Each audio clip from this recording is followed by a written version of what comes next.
Hello, thank you for watching Just Upright. I would like to thank the new subscribers, the people who are watching the videos and sending positive, encouraging messages. That keeps me going. It's been a while since I recorded my last video.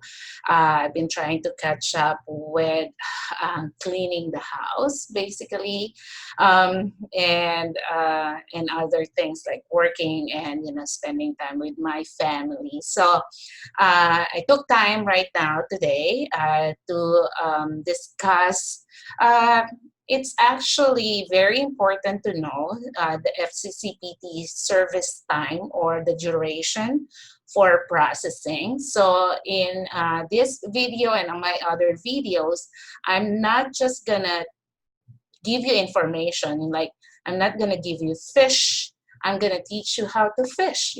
So most of these informations are actually in the internet, and you can just simply Google it. So let me share my screen with you. Okay. So share. So what I did is I type FCCPT Processing. So that's what I type on Bing, or if you want to use Google, it doesn't really matter. So FCCPT Processing. So just like I always say, guys, please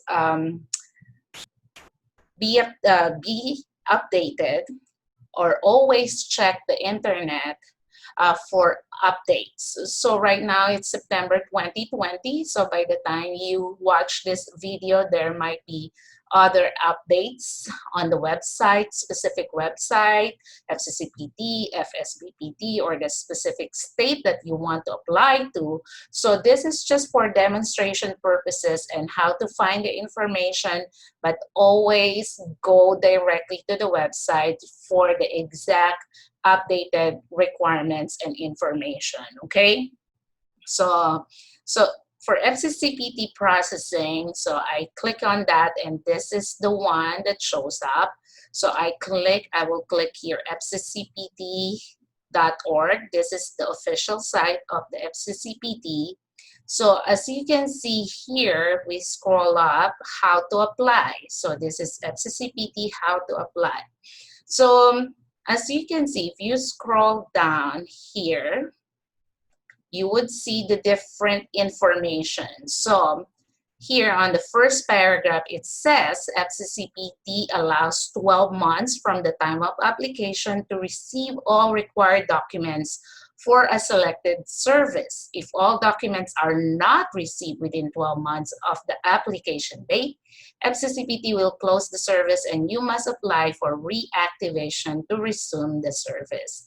So meaning once you submitted your application to FCCPT, by the time they receive it, for example, they receive it September 24, 2020. So that is the first day that they have your case on file.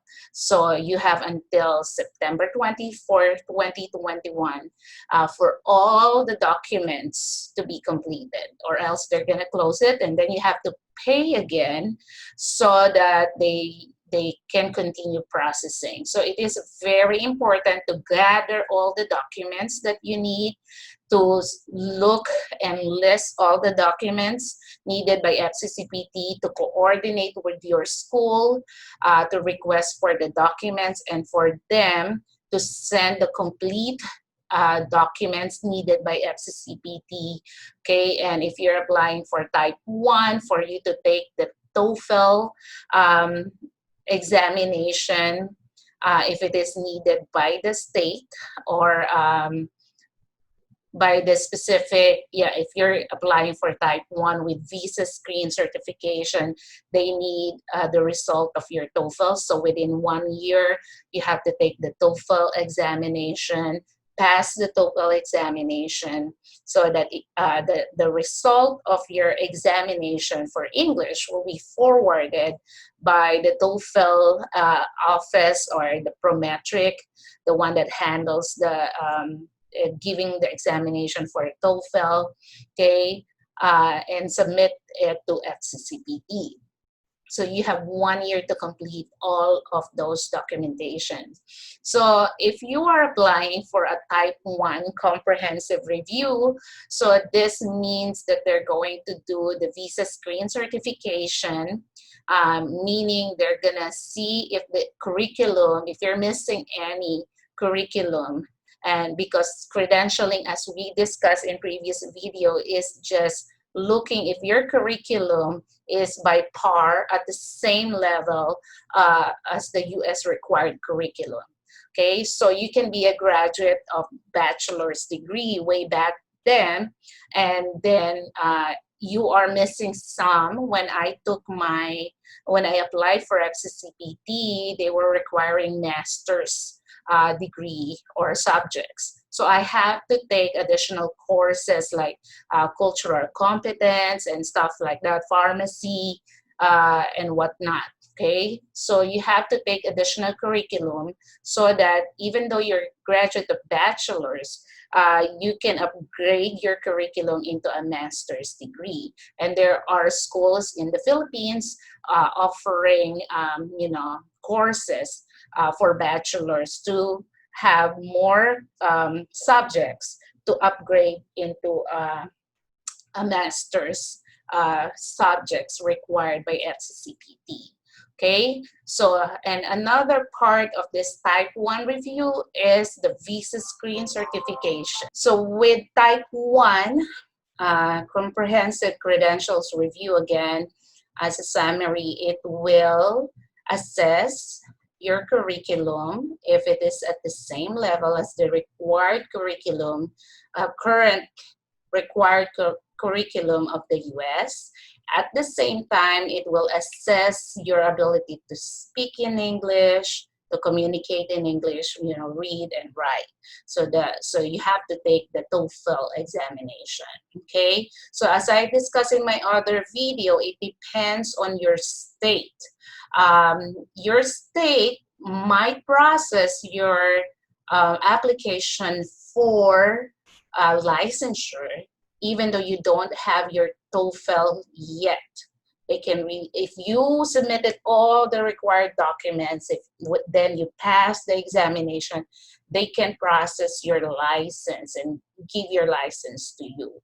But if you are a foreign trained therapist and you are not an immigrant and you're not a US citizen, you will be needing a visa.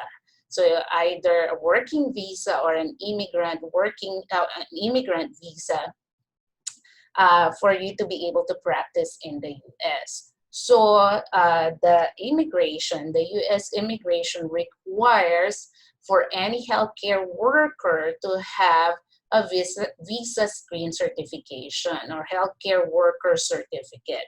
And part of that requirement is passing the test of English as foreign language. So even though, again, your state doesn't require you to have a TOEFL before you take the exam or after you take the exam and you pass it, they can release your license to you, but the immigration will require you the healthcare worker certificate. Okay, and part of it is passing the TOEFL. So really, if you're not an immigrant, if you're not a citizen, a US citizen, you really have to take the TOEFL examination. So most of the foreign trained therapists will require the comprehensive credential review, both the credentialing and getting that visa screen certificate or healthcare worker certificate. Okay, so it says here in the FCCPT website, as of now, okay, September 2020, the comprehensive type 1 review will take 16 weeks, and that is after they receive all the required documents. So the time, the duration for them to assess everything is 16 weeks. For reactivation is 16 weeks. New York credentials verification is 7 days. So this will not be applicable for all the foreign trained. It's just a verification of your credential.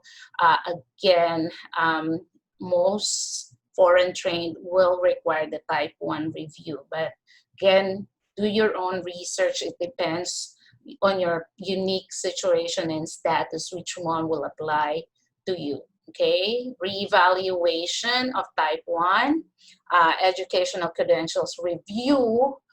Okay, so this is not the comprehensive visa screen and credential. This is just credentialing review, is approximately 6 weeks. Type 1 after previously completed educational credential review is 16 weeks.